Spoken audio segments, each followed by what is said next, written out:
আল্লাহর একজন আলেম বান্দা, আল্লাহর একজন ওলি বান্দা এই হাদিসটাকে মানতে গিয়ে তিনি ভাবলেন, এই মুহূর্তে আমি তো বাড়িতে টাকা পয়সা নাই, গরিব মানুষ, আমি তো অর্থ করি নাই, বৃদ্ধ হয়ে গেছি, আমার বাড়িতে এতগুলো পরিবারের সদস্যকে কেমনে আমি সচ্ছল জীবিকা দান করব? আমার আল্লাহ পাক রব্বুল আলামিন যেহেতু ওয়াদা করেছেন নবীজির ভাষায়, এই আশুরা মিনাল মুহররম উপলক্ষে যারা ভালো খাবারের ব্যবস্থা করবে তাদেরকে সচ্ছল জীবিকা গোটা বছর দান করা হবে। চিন্তা করতে লাগলেন, নবীজির একটা হাদিস মানব, আমার আল্লাহকে খুশি করব, নবীজিকে মহব্বত করে আমি ইসলাম মানব। এই উদ্দেশ্যে এলাকার কাজীর বাড়িতে গেলেন। কাজী অত্যন্ত টাকাওয়ালা মানুষ। কাজীর বাড়িতে চলে গেলেন, কাজী সাহেব আপনি দয়া করে আমাকে একটু কর্জ দেন, আমার বাড়ির জন্য 10 কেজি গোশত, 10 কেজি আটা, আর এগুলি গোশত এবং আটাকে কন্ট্রোল করতে, খাবারটা কমপ্লিট করতে গেলে, এটাকে সুচারুভাবে খাবারের আয়োজনটা করতে গেলে আর 2 দিরহাম লাগবে অন্যান্য খরচা বাবদ। এই টাকাটুকু আপনি আমাকে হাদিয়া না দেন, এটা আমাকে করজ দেন, আমি আমার মালিকের দয়া, নবীজি বলেছেন সচ্ছল জীবিকা পাবো, সচ্ছল জীবিকা পাইলে আমি আপনাকে পরিশোধ করে দেব। বলুন সুবহানাল্লাহ। কাজী সাহেব ছিল বাতিল ফেরকার মানুষ। কাজী সাহেব ছিল আল্লাহওয়ালা দাবিদার, কিন্তু আল্লাহওয়ালা নয় এমন ব্যক্তি। তিনি বললেন ঠিক আছে, কেবল তো ফজর নামাজ, আপনি জোহরে আসেন, দেখেন তো কিছু করা যায় কিনা। জোহরে গেলেন, জোহর নামাজের পর কাজী সাহেব বলে এখনো আমি কিছু করতে পারি না, আসরে আসেন। আসরে গেলেন, আসরে গিয়েও কাজী সাহেব বলেন না আমি এখনো কিছু করতে পারি না, আপনি মাগরিবে আসেন। পরের দিন আশুরা, আগের দিন তো সেহরি খাইতে হবে, ঠিক না? ঠিক। 9 তারিখে দিন চলে গেল, মাগরিবের সময় যেতে বললো, মাগরিবেও গেলেন, সেখানেও তিনি একই কথা বললেন যে আমি এখনো কিছু করতে পারি না। ও আলেম সাহেব, ও আল্লাহর ওলি, এই মুহূর্তে আমি কিছু করতে পারি না, আপনি এশার সময় আসেন, দেখেন দেখা যাক কিছু করা যায় কিনা। এশার সময় গেলেন, বললেন যে আমি কোনো ব্যবস্থা করতে পারি নাই। কাজী সাহেব দেখলেন, যখনই বললেন বাড়ি এখনো কিছু করতে পারে নাই, আল্লাহর ওলি একটা আফসোস করে বলেন, যদি আপনি পারবেন না আমাকে আগেই যদি বলে দিতেন, আমি অন্য কোথাও আমি ব্যবস্থা করতে পারতাম। এখন এশা নামাজের পর যখন আপনি বললেন আর হচ্ছে না, এই গভীর রাতে আমি কোথায় যাব? একটি হাদিস মান্য করার জন্য আমি ব্যবস্থা করতে পারতাম দিনের বেলা হলে, রাতের বেলা কোথায় যাব? এত বড় ক্ষতি আপনি আমার করলেন, আমার নবীর একটি হাদিস মানতে দিলেন না, আমাকে একটু কর্জ দিবেন তাও আপনার কপালে জুটলো না। মনটা খারাপ করে কান্না শুরু করে দিলেন, ফুপিয়ে ফুপিয়ে কাঁদতেছেন। খাবার আশায় নয়, আমার নবীজির হাদিস মানতে পারে নাই এই আশায়। মান তামাসসাকা বিসুন্নতি ইনদা ফাসাদি উম্মতি ফালাহু আজরু মিয়াতি শাহীদিন। আল্লাহর বন্ধু বলেন, মিশকাত শরীফের 30 পৃষ্ঠার হাদিস, আবু দাউদ শরীফের হাদিস, তিরমিজি শরীফের হাদিস। হুজুর বলেন ফিতনার সময় যারা সুন্নতের পাবন্ধ হয় তাদেরকে 100 বার শহীদ হওয়ার মর্যাদা দান করা হয়। সুন্নতের মর্যাদায় কাঁদতেছেন, সুন্নত মানতে পারলাম না, আমার বড় আশাটা পূরণ হলো না, আমি একটু আমার পরিবারকে ভালো করে খাওয়াবো, এইটা আর হলো না। এভাবে প্রলাপ বকতে বকতে, একটু আফসোস করতে করতে, কাঁদতে কাঁদতে বাড়ির দিকে যাচ্ছেন। রাস্তার পাশে ছিল এক ইহুদি পাদ্রীর বাড়ি, মতান্তরে খ্রিস্টানের বাড়ি। এই খ্রিস্টানের বাড়ি, খ্রিস্টান গরমের দিন বাতাস খাওয়ার জন্য, তখন তো ফ্যান ছিল না, বাতাস খাওয়ার জন্য তার বারান্দায় এসেছে। এই আল্লাহর ওলি বৃদ্ধ মানুষ ফুপিয়ে ফুপিয়ে কাঁদতেছে। বাড়ির দিকে যায়, আমি কোথায় যাব? কেমন করে নবীজির হাদিস পালন করব? আমি তো দুর্বল, আল্লাহ দয়া করে আমার কি ব্যবস্থা আপনি করতে পারেন? এভাবে কাঁদতে কাঁদতে বাড়ির দিকে যাচ্ছেন। আমার মালিক কুদরতি খেলা খেললেন। এই খ্রিস্টানের ভিতরে এই আল্লাহর ওলির মহব্বত ঢুকায়ে দিলেন। খ্রিস্টান পাদ্রীর ভিতরে ওলির মহব্বত ঢুকায় দিলেন। যেখানে কাজী সাহেব বঞ্চিত, সেখানে খ্রিস্টান দরজা খুলেই বলে, বারান্দার দরজা খুলে বলে, হুজুর আপনি তো এলাকার বড় মাপের আল্লাহর ওলি, আপনি কেন কাঁদতেছেন? এই বৃদ্ধ বসে ফুপিয়ে ফুপিয়ে কাঁদছেন, ব্যাপার কি? তিনি বলতেছেন, আমি তো কাঁদতেছি এ কথা আপনাকে বলে কি হবে বলুন? আমি তো আমার কাজী সাহেবের কাছেই বঞ্চিত হলাম, তা আমি আপনার কাছে আর কি পাবো, কি করব? কই না, বলেন না আপনি কি হয়েছে, একটু বলেন তো আমি শুনি। তিনি বলেন এই ছিল, এই করেছি। আমার মালিক তার ভিতরে অলির মহব্বত ঢুকাই দিলেন। আরে একটা আল্লাহর অলি কাঁদতেছে, এ আমার ধর্মের না হোক, কিন্তু সে তো আল্লাহর সাথে সম্পৃক্ত। সুবহানাল্লাহ বলেন। কাঁদতেছে, কান্না দেখে তিনি তার দিকে সম্পৃক্ত, মহব্বত অন্তরে ঢুকায় বলে, হুজুর আপনি কি খেদমত করতে পারেন বলেন, এইটা যদি আপনি মনে কিছু নেবেন না। আহলে কিতাব যারা, তাদের জবাই করা গোস্ত খাওয়া তো জায়েজ, আমরা তো আল্লাহতে বিশ্বাসী, এক আল্লাহতে বিশ্বাসী। সুবহানাল্লাহ জোরে কর। শুধু নবী আলাদা। আমরা তো খ্রিস্টান ঈসা নবীকে মানি, ঈসা নবী পরে মুহাম্মদ সাল্লাল্লাহু আলাইহি ওয়াসাল্লাম আসলেন, মুহাম্মদ সাল্লাল্লাহু আলাইহি ওয়াসাল্লামকে মানা উচিত ছিল, সেটা মানি নাই। কিন্তু আমরা তো আল্লাহকে এক হিসেবে জানি। তো কাজে আহলে কিতাব যারা, তারা জবাই করলো বিসমিল্লাহি আল্লাহু আকবার বলে জবাই করে, তারা কোনো দেবদেবীর নামে জবাই করে না। তো কাজে আপনি যদি দয়া করে মনে কিছু না নেন, ওই পরিমাণ টাকাটা, ওই পরিমাণ 10 কেজি গোস্ত, 10 কেজি আটা এবং 2 দিরহাম, তার সাথে আমি আরো 20 দিরহাম আমি দিতে চাই আপনাকে, আপনি নিতে রাজি কিনা? সুবহানাল্লাহ বলবেন না? আপনি নিতে রাজি কি না তাই বলেন। আল্লাহর ওলি বললেন ঠিক আছে, আপনি আমাকে এটা দেন, কর্জ হিসাবে দেন। কারণ কাফের মুশরিকের কাছে কর্জ নেওয়া তো নাজায়েজ নয়, নাজায়েজ। কর্জ নেওয়া যে জায়েজ তা হুজুর প্রমাণ করে দিয়েছেন। হুজুরের কর্জ নেওয়া দরকার ছিল না, ইহুদির থেকে হুজুর কর্জ নিয়েছেন, কথা বোঝেন নাই? পরে আবার পরিশোধও করেছেন, এর ঘটনা আছে, বহুত ঘটনা আছে। তো কর্জ নেওয়া জায়েজ রয়েছে, যখন আপনি আমাকে কর্জ দেন, আমি এটা ইনশাআল্লাহ পরিশোধ করব, সেই আমি আল্লাহ পাকের দয়ায় আমি পরিশোধ করব। শুধু আমি হাদিসটা পালন করি, আমার নবীর কথা মিথ্যে হতে পারে না, আমার আল্লাহর কথা মিথ্যে হতে পারে না। গোটা বছর আল্লাহ আমাকে সচ্ছল জীবিকা দান করবে, এটা হাদিসে আছে। সুতরাং হাদিসে যখন আছে, আমি যে আজকের দিনটা আমার পরিবারকে ভালো করে খাবার ব্যবস্থা করতে পারি, সচ্ছলতা দিতে পারি, গোটা বছর আল্লাহ পাক সচ্ছল জীবিকা দান করবে, এইটা আমার আল্লাহর কাছে আমার আকীদা, বিশ্বাস, আমার নবীজির কথার উপর আমার বিশ্বাস রয়েছে। কারণ সচ্ছল জীবিকা যখন আমি পাবো, তখন আমি আপনাকে সেটা পরিশোধ করব। সুবহানাল্লাহ জোরে করুন। এই ব্যক্তিটা খ্রিস্টান, 10 কেজি আটা, 10 কেজি গোস্ত, 2 দিরহামের সাথে আরো 20 দিরহাম, কত হলো? 22 দিরহাম। দিরহাম মানে হলো রূপার টাকা, কিসের টাকা? আর দিনার হলো স্বর্ণের টাকা। 22 দিরহাম দিলেন। সেই সময় এই টাকাটার মূল্য দেখেন, 10 কেজি গোস্ত, 10 কেজি আটা। আপনারা বুঝতে পারতেছেন না? 10 কেজি গোস্ত, 10 কেজি আটা। গোস্ত রান্না করতে যে মশলা লাগবে, এটাতে লাগবে 2 দিরহাম। কয় দিরহাম? তাহলে গোস্তের দাম কত বেশি ছিল তখন? 2 দিরহাম দিয়ে পুরা 10 কেজি গোস্ত রান্না হয়ে যাবে। অর্থাৎ সেই সময়ে 10 কেজি গোস্ত, 10 কেজি আটা মিলে দাম হতো অতিরিক্ত 20 থেকে 30 দিরহাম। এই 20-30 দিরহাম তার সাথে উনি দিলে 22 দিরহাম, মানে 50-52 দিরহাম। 50-52 দিরহাম আল্লাহ রাস্তায় দিয়ে দিছেন। মনে মনে নিয়ত করলেন, ও আল্লাহর ওলি, আমি নিয়ত করলাম কর্জ দিব না, আমি কোনোদিন আপনার কাছ থেকে নিব না। আপনি দিতে চাইলে আমি নিব না।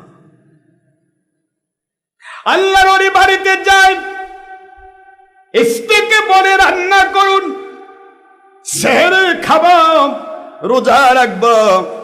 রোজা রাখার জন্য আল্লাহর ওলি রান্না কমপ্লিট হওয়ার পর এবারে সেহরি খাওয়ার আগে আমার মালিকের কাছে হাত তোলে, ও দয়ার সাগর আল্লাহ, মালিক খলিক রব আমার আল্লাহ, আমার মুসলমান ভাই কাজী সাহেব আমাকে বঞ্চিত করেছে, আমার কোনো আপত্তি নাই, আপনার কাছে কোনো নালিশ নাই। কিন্তু এই মুহূর্তে আপনি যার ভিতরে ওলির মহব্বত ঢেলে দিলেন, ওই খ্রিস্টানটাকে আপনি জান্নাতি মুমিন বান্দা না বানালে আমি সেহরি খাবো না। লা ইয়ারুদ্দু তাকদীরু ইল্লা বিদুআ। এমনও দোয়া আছে যে দোয়ার মাধ্যমে আপনার তাকদীর পরিবর্তন করে দেন আল্লাহ।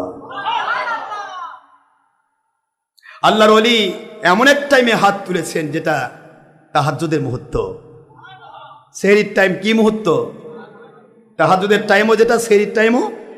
তো তাহাজ্জুদের মুহূর্ত হাত তুলেছে। আর আপনার নবী, আমার নবী এক কথাই বলেছেন, আর তাহাজ্জুদের সময় দোয়া কবুল হয়। হাত তুলে বলতেছেন, আল্লাহ পাক যদি আপনি দয়া না করে, দয়া করে তাকে যদি জান্নাতি মানুষের কবুল করেন, আমি তাহলে তার সেহরি খাবো, তার খাবার খাবো, এছাড়া আমি খাইব না। মানে খলিক রব এতদূর পর্যন্ত তার ভিতরে এলকা এলহাম করে দেন আমার ওলি, আমার নবীজির হাদিসকে মান্য করার জন্য, আমি আল্লাহকে ভালোবাসার জন্য আপনি যে কষ্ট করেছেন, এত দূর পর্যন্ত দৌড়াইছেন, আমি আল্লাহ রব্বুল আলামিন আপনার এই প্রচেষ্টার কারণে, একটি হাদিস মান্য করার চেষ্টায় আমি আল্লাহ পাক আপনার দোয়া কবুল করে নিয়ে ওই খ্রিস্টানকে আমি মুমিন হিসাবে কবুল করলাম।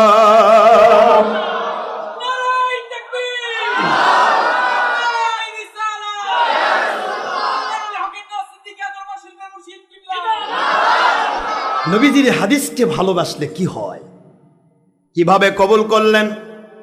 খাওয়া দাওয়া হয়ে গেল, সকালবেলা হয়ে গেল, কাজী সাহেব দৌড় দিয়ে এসেছে কার বাড়িতে? খ্রিস্টানের বাড়িতে। খ্রিস্টানের প্রতিবেশী কাজী সাহেব বলে, ও খ্রিস্টান ভাই দরজা খুলুন।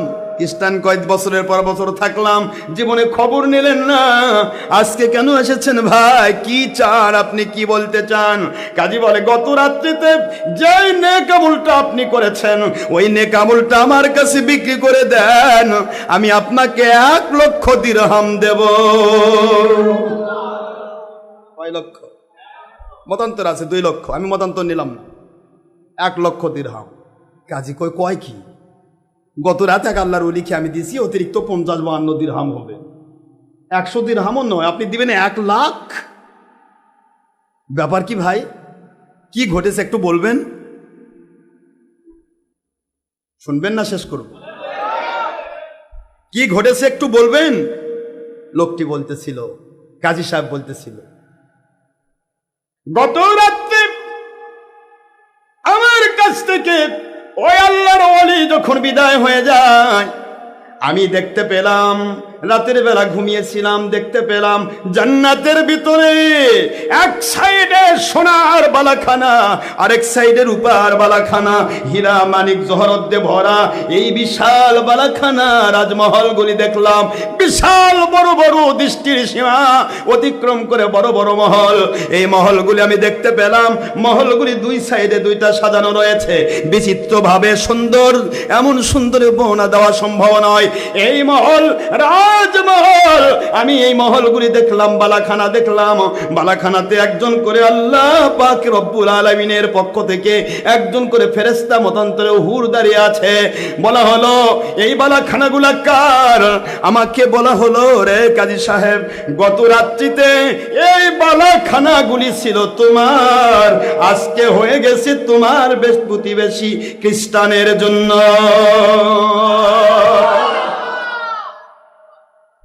এটা গত রাত্রিতে ছিল তোমার, তুমি ভুল করেছ, তুমি আমার ওলিকে চিনতে পারো না, তুমি চিনতে ভুল করেছ। আল্লাহ পাক রব্বুল আলামিন তোমার জন্য এই বালাখানাগুলো তৈরি করেছিলেন। ওই ওলিকে যদি সম্মান দিতে রে, ও তো নিজের কাজে আসে নাই, নবীজির সুন্নত পালনের আশায় এসেছে। যদি তুমি সম্মান দিতে, আল্লাহর হাবিব বলেন, মান আকরামা শাহরুল্লাহিল মুহাররম আকরামাহুল্লাহু তাআলা ফিল জান্নাহ। আল্লাহ রাব্বুল আলামিনের হাবিব বলেন, মুহররমুল হারাম মাসে আসুন মিনাল মুহররম উপলক্ষে যারা এই মাসটাকে সম্মান করে, অর্থ সময় সব আল্লাহর পথে ব্যয় করে, এই মাসে রোজা রাখে, আল্লাহ পাক রব্বুল আলামিন যেহেতু তার মাস শাহরুল্লাহিল মুহররম, এই মুহররমের সম্মানের খাতিরে কিয়ামতে জান্নাত দিয়ে তাদেরকে সম্মান করবে,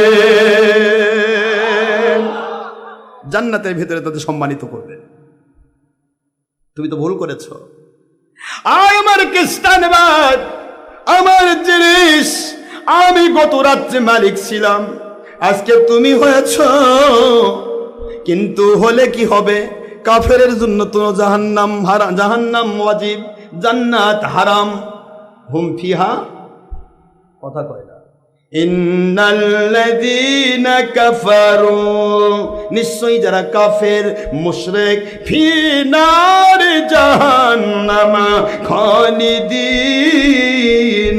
ফিহা। কাফের মুশরিকের জন্য তো জান্নাত হারাম, তার তো জাহান্নামে অনাদিকাল বাস করবে, তার তো উপায় নেই বাঁচার, সে জান্নাতে যাবে কি করে? এ আমার কাফের খ্রিস্টান ভাই, তুমি ওটা আমার ছিল, আমাকে দিয়ে দাও। তুমি 50-52 যাই দিছো দিরহাম, আমি তোমাকে 1 লাখ দিরহাম দেব, তুমি আমাকে ওই বালাখানা দুটো আমার কাছে বিক্রি করো। সুবহানাল্লাহ বলবেন। খ্রিস্টান বলে, ভাইজান রে, আপনি যা দেখেছেন আমি নিজেও তা দেখেছি। আমি চিন্তা করেছি রে ভাই, সামান্য 10-22 দিরহাম দিলাম, 10 কেজি আটা দিলাম, 10 কেজি তো না তুমি স্যার, 10 সের গোশত দিলাম, এর বিনিময়ে আমার আল্লাহ যদি আমাকে জান্নাতের বালাখানার মালিক বানাই দেয় রে, ওই বালাখানা উদ্দেশ্য নয়, এই মালিক খলিক রবকে আমি কেমনে ভুলবো? ওই আল্লাহর জন্য আমি তোমাকে সাক্ষী রেখে মুসলমান হয়ে গেলাম। আশহাদু আল্লা ইলাহা ইল্লাল্লাহু ওয়াহদাহু লা শারীকা লাহু ওয়া আশহাদু আন্না মুহাম্মাদান আবদুহু ওয়া রাসূলুহু। সুবহানাল্লাহ বলে। কাজীকে সামনে রেখে খ্রিস্টান কলেমা পড়ে মুসলমান হয়ে গেল। সুবহানাল্লাহ বলেন। আল্লাহর ওলির দোয়া কবুল হয়েছে? কথা বলেন না কেন? কবুল হয়ে গেল। কাজী বলে, রব্বুল আলামিন নিয়ত করে নিলাম প্রতি মাসে আমার এই ওলি বান্দা, আপনার ওলি বান্দা, আমার এই ওলি ভাই, এ আল্লাহর ওলির পরিবারের সচ্ছলতার জন্য প্রতি মাসে আমি পূর্ণ দায়িত্ব গ্রহণ করলাম। একটু মন দেন। মা ওয়াসা আলা ইয়ালিহি ফি নাফাকাতি ইয়াউমি আশুরা ওয়াসা আল্লাহু তাআলা সাইরা সানাত। হুজুর বললেন, আশুরা মিনাল মুহাররামে যে ব্যক্তি পরিবারকে সচ্ছলতা দান করে, সেই ব্যক্তিকে সারা বৎসর আল্লাহ সচ্ছল জীবিকা দান করবে। শুধু আকীদা, ঈমান, এই ব্যক্তিটার ঈমান ছিল, আকীদা ছিল, নবীজি বলেছেন যাতা হবে। যারা বলুন সুবহানাল্লাহ। একটি ব্যক্তির এই সামান্য একটা আমল, ছোট্ট একটা আমলকে কেন্দ্র করে, যেটা করা ফরজও ছিল না, ওয়াজিবও ছিল না, যেটা করা ছিল নবীজির মহব্বত, এইটুকু করার কারণে এট এ টাইমে তার এই আমলের কারণে একটা কাফেরকে আল্লাহ মুসলমানিত্বের মর্যাদা দিয়ে আল্লাহ বললেন, তুমি শাহরুল্লাহের মুহাররমকে সম্মান করেছো, আমি আল্লাহ কুফরি মতবাদ থেকে তোমাকে সরে নিয়ে তোমাকে আমি জান্নাতের মর্যাদায় তোমাকে সিক্ত করলাম। জোরে কোন সুবহানাল্লাহ। অভিষিক্ত করলাম, তোমাকে জান্নাতি বানাই দিলাম, জান্নাতের বালাখানার মালিক বানাই দিলাম, এবং দুনিয়াতে আমি ওই আল্লাহর বান্দা, ওলি বান্দার জন্য গোটা বৎসরের সচ্ছল জীবিকা আমি তোমার মধ্য দিয়ে তার উপর নাজিল করলাম। একদিকে সচ্ছল জীবিকা গোটা বছর, নবীজির হাদিস প্র্যাকটিক্যাল হয়ে গেল, আরেকদিকে কাফের থেকে মুসলমানের মর্যাদা পাইল, আরেকদিকে কাজী সাহেব, এই কৃপণ কাঞ্জুস এ ব্যক্তি, তার কাছে আল্লাহ পাকের কাছে লানতগ্রস্ত হয়ে গেল।